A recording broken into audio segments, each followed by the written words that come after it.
En aquel tiempo Jesús dijo: Yo soy el buen pastor. El buen pastor da su vida por las ovejas. El asalariado, en cambio, que no es el pastor y al que no pertenecen las ovejas, cuando ve venir al lobo las abandona y huye. Y el lobo las arrebata y las dispersa. Como es asalariado, no se preocupa por las ovejas. Yo soy el buen pastor. Conozco a mis ovejas y mis ovejas me conocen a mí. Como el Padre me conoce a mí y yo conozco al Padre, y doy mi vida por las ovejas. Tengo además otras ovejas que no son de este corral y a las que debo también conducir. Ellas oirán mi voz. Y así habrá un solo rebaño y un solo pastor. El Padre me ama porque yo doy mi vida para recobrarla. Nadie me la quita, sino que la doy por mí mismo. Tengo el poder de darla y de recobrarla. Este es el mandato que recibí de mi Padre. Ya en el Antiguo Testamento se conocía esta notable figura del pastor con la que se denominaba al mismo Dios. Se lo concebía a Dios, se lo identificaba a Dios como pastor. Esto ya sucedía en el Antiguo Testamento. En Salmo 22, emblemático salmo al respecto y de una profunda y sugerente fuerza, comienza precisamente con esta idea. Es una de las confesiones de confianza más notables de la revelación antigua. El Señor es mi pastor, nada me puede faltar. Pero es en el centro mismo del Salmo donde esa confianza se expresa con toda su extraordinaria grandeza. En medio de los caminos sombríos, en medio de los valles tenebrosos de la muerte, en medio de la oscuridad más profunda, resuena el bastón del pastor, el sonido de su presencia, ese eco profundo que se extiende por el espacio y el creyente proclama extasiado: tú estás conmigo. Expresión que lo sintetiza todo, que recapitula con la más absoluta precisión la actitud del creyente ante Dios. Es el nombre mesiánico, el Dios con nosotros, en medio de ese camino de oscuridad, de tinieblas, de muerte, ciertamente. El sonido de la presencia del pastor suscita la confianza en el rebaño. Tú estás conmigo, Dios con nosotros. Ya se contiene aquí lo que el Señor Jesús acaba de decirnos en el Evangelio. Yo soy el buen pastor. No debemos prestar solo atención a la segunda parte de la frase, buen pastor, olvidando la primera pensando que se trata de una mera conexión de un sujeto y un predicado.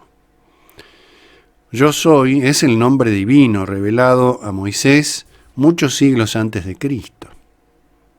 El buen pastor no es un simple enviado de Dios.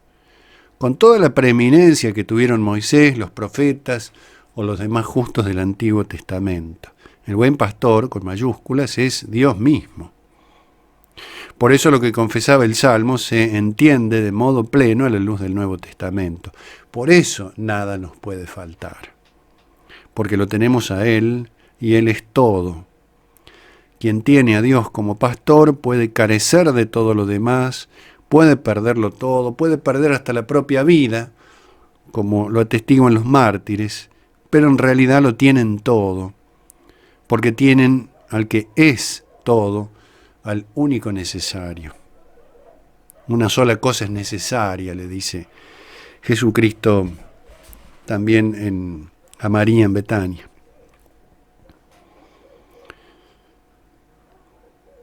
El salmista encuentra su auténtico consuelo en aquella presencia. Y al joven, a ese hombre que se le aproxima a Cristo, que cumplía los mandamientos desde su juventud, dice: solo te falta una cosa, que es un modo de decirle: te falta todo, porque falta la caridad en el corazón, falta el primer mandamiento, el que da sentido a todo. Entonces el salmista encuentra su auténtico consuelo en aquella presencia. Es un salmo para ser leído despacio, con tranquilidad, disfrutando degustando cada palabra, cada expresión. Salmo 22. Puede caminar el salmista, el creyente, nosotros, por senderos rectos y lugares apacibles. Puede beber aguas tranquilas y descansar. Pero también puede y también atravesará valles sombríos, tinieblas de muerte, peligros máximos, pruebas inauditas y hasta la muerte misma. Es un pastor que nos hace atravesar por la muerte. San Pablo va a emplear esa expresión, consepultados con Cristo, sepultados con Cristo en la muerte para resurgir a la vida nueva. Y por eso el rebaño puede ir, porque va primero el pastor. Es un rebaño que va a morir, que muere, pero resucita porque su pastor resucita.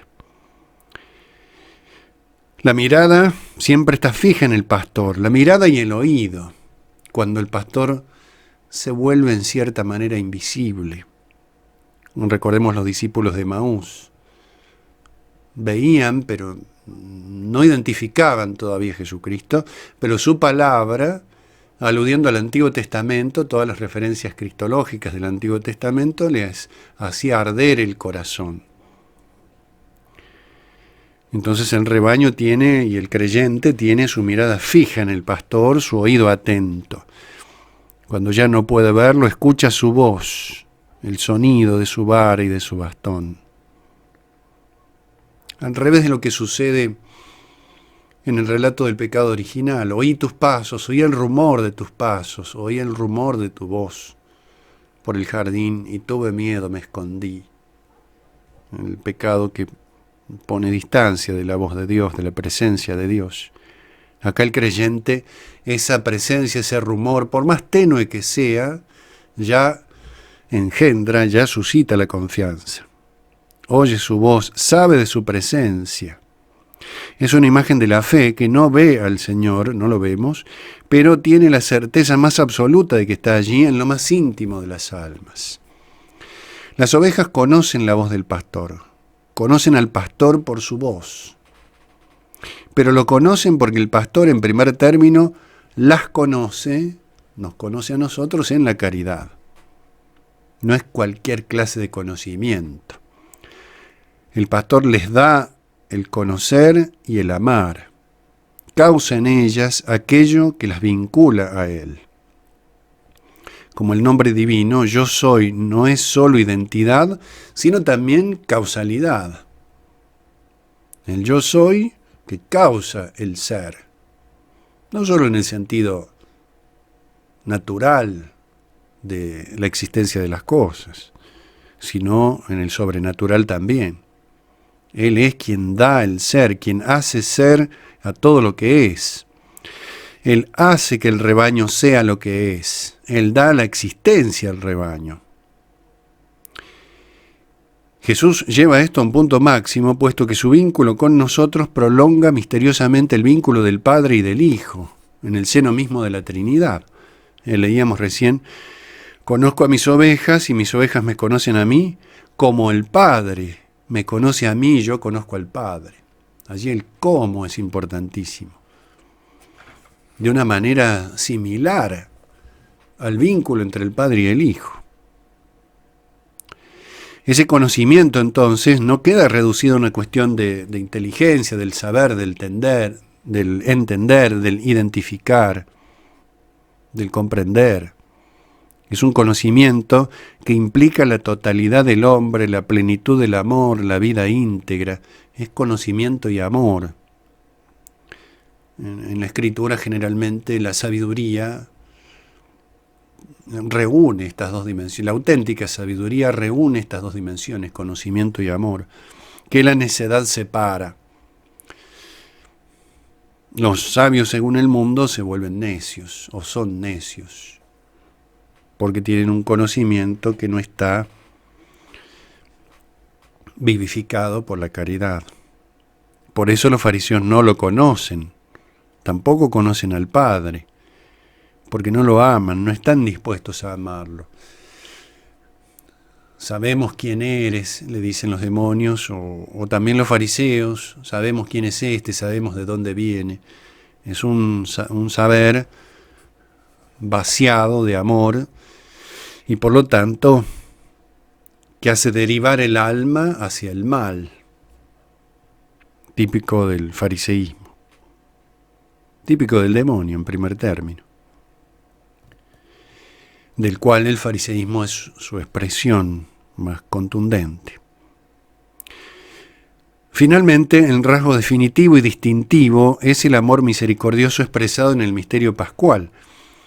Doy mi vida por las ovejas. No es solo conocimiento y amor, sino que es un conocimiento y amor que de suyo es donación de vida. El Señor se entrega voluntariamente a la muerte.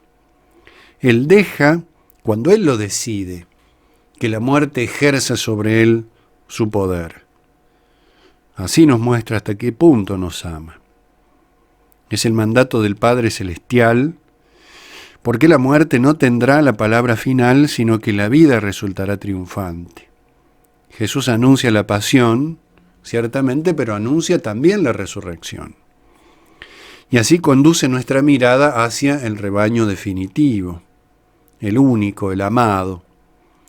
El Salmo 22, del que destacábamos el punto central, estructuralmente en la mitad del Salmo se encuentra esa expresión, tú estás conmigo. En medio de las sombras, confesando allí el creyente la presencia oculta pero indudable del pastor, nos ofrece también a su manera el misterio de la redención, del sacrificio redentor. Porque tal vez la clave de ese momento vertebral en el Salmo y en la historia no sea tanto la confianza del salmista en la compañía del pastor, que también lo es, y de modo eminente, y por eso mismo que es el pastor quien ha entrado por aquellos senderos de la muerte para que el rebaño también pueda hacerlo. No es solamente confianza, sino que hay una acción del pastor que ingresa a los dominios de la muerte para que el rebaño pueda ingresar también porque necesita atravesar por allí, para llegar a la resurrección. Es necesario. Cuando Jesús le habla a los discípulos de Maús, les dice, era necesario que el Mesías atravesara por esta circunstancia. No por una necesidad que Dios tenga, sino porque el plan de Dios se cumple, porque nosotros lo necesitamos. Es necesario pasar por allí. Es el camino elegido para alcanzar la resurrección y la vida imperecedera.